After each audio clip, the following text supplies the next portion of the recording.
এদেশের মানুষ 2018 30 ডিসেম্বর মধ্যরাতের নির্বাচন দেখেছে।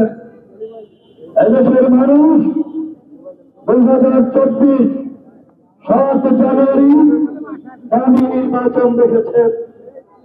নতুন করে আবার এদেশের মানুষ হাসিনা মার্কা নির্বাচন দেখতে চায় না। এদেশের মানুষ মাগুরা মার্কা নির্বাচন দেখেছে। নতুন করে আবার মাগুরা মার্কা নির্বাচন দেখতে চায় না। সম্মানিত উপস্থিতি, দেশের সার্বিক অবস্থান খুব একটা ভালো নয়।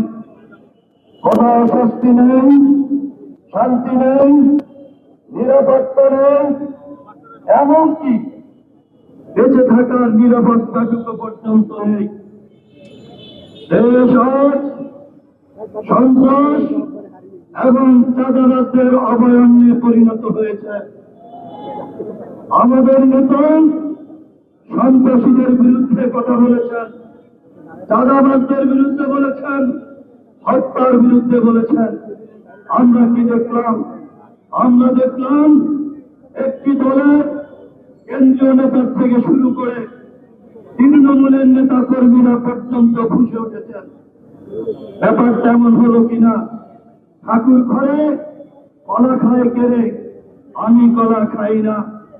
আর মানে আপনারা কি চাঁদাবাজির সাথে জড়িত? আপনারা কি সন্ত্রাসী করছেন? তা না হয় চাঁদাবাজদের বিরুদ্ধে বললে আপনাদের কার্যতা হয় কেন? সন্ত্রাসীদের বিরুদ্ধে বললে আপনাদের গায়ে লাগে কেন? হত্যার বিরুদ্ধে বললে আপনারা কেন সহ্য করতে পারছেন না? দেশবাসী আপনাদের কাছে জানতে চায়। সম্মানিত উপস্থিতি, শেখ হাসিনা পালিয়েছে। শেখ হাসিনা পালিয়ে যাওয়ার পিছনে বেশ কিছু কারণ রয়েছে। এর মধ্যে অন্যতম একটি কারণ হচ্ছে বিরোধী রাজনৈতিক মতকে সহ্য করতে না পারা। আজকে আমরা কি দেখছি? আজকে যারা নিজেদেরকে বড় দল পরিচয় দিচ্ছেন, আজকে